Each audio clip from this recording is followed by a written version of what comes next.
There was a fair amount of coverage after the vice presidential debate about J.D. Vance refusing to acknowledge that Joe Biden won the 2020 election.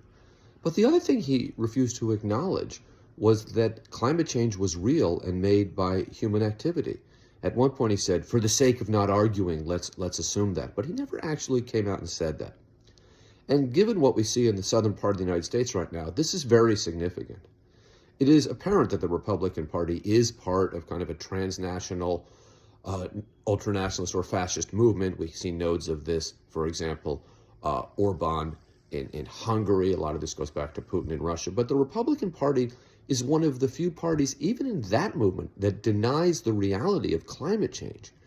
And one of the most important elections in this issue, which of course is not spoken about enough, is that the damage that climate change will raise and the threats it will raise are going to accelerate in the next 4 years.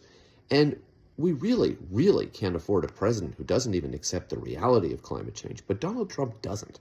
And that's another thing that is at stake in this election.